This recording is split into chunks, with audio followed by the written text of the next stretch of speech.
বুন্দিয়া বা বোঁদে বাংলাদেশ ও ভারতের পশ্চিমবঙ্গ ও ত্রিপুরা অঞ্চলের অন্যতম জনপ্রিয় ও প্রাচীন মিষ্টি, যা বেসন তেলে ভেজে শিরায় ডুবিয়ে তৈরি করা হয়।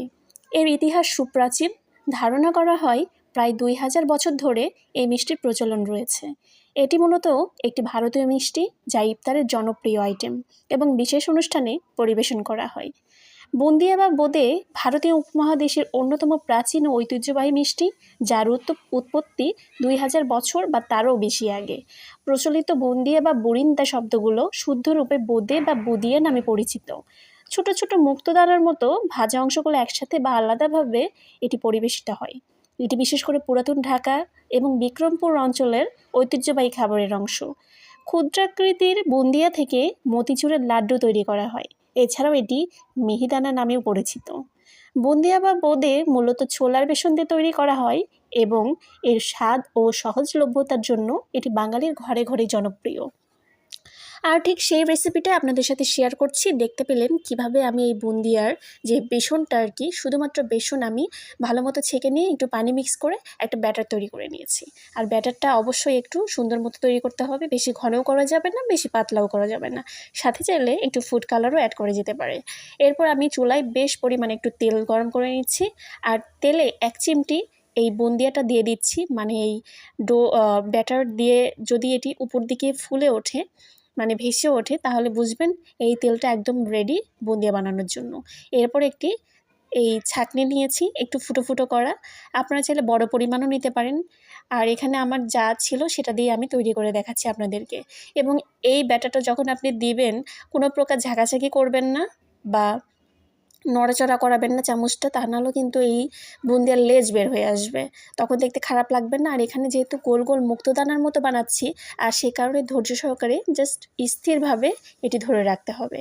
এরপর দেখতে পাচ্ছেন কিভাবে আমি এটি বানিয়েছি। আর অবশ্যই সাবধানতার সহিত করতে হবে, তা নাহলে কিন্তু চুলাটা মেখে একাকার হয়ে যাবে।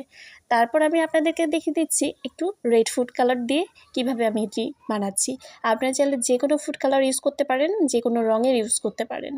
তো আমি এখানে লালটা দিচ্ছি। লালটা আমার কাছে মনে হয়েছে বেশ কালারফুল, আর এটি বুন্দিয়াটা আকর্ষণীয় করবে আর খেতেও বেশ চমৎকার হবে আশা করছি। তো এরপর এই সমস্ত কিছু সুন্দর মতো একটু ভেজে নিচ্ছি। খুব বেশি কড়া ভাজা করতে যাব না, মিডিয়াম আছে আর কি।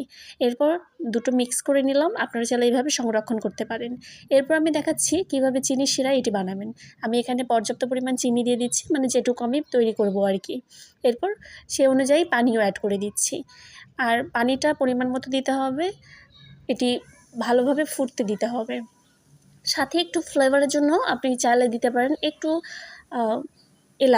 এলাচের গুঁড়াও অনেকে ইউজ করতে পারেন। আমি এখানে আস্ত এলাচ দিয়ে দিচ্ছি। আর এটি অপেক্ষা করতে হবে যতক্ষণ না পানিটা ফুটতে শুরু করেছে। বেশ ভালোভাবে যখন ফুটতে শুরু করবে, ঠিক সে পর্যায়ে চলে আসব। এই তো ঢাকনাটা খুলে দেখতে পাচ্ছেন কতটা সুন্দরভাবে এটি ফুটতে শুরু করেছে। পানিটাও একটু কমে এসেছে। এরপর একটু জাস্ট লেবু চিপে দিচ্ছি। অবশ্যই চুলাটা বন্ধ করে দিব। আর বন্ধ করে দিয়ে এই লেবুর রসটা দিচ্ছি যাতে করে দানা দানা ভাবটা চলে না আসে।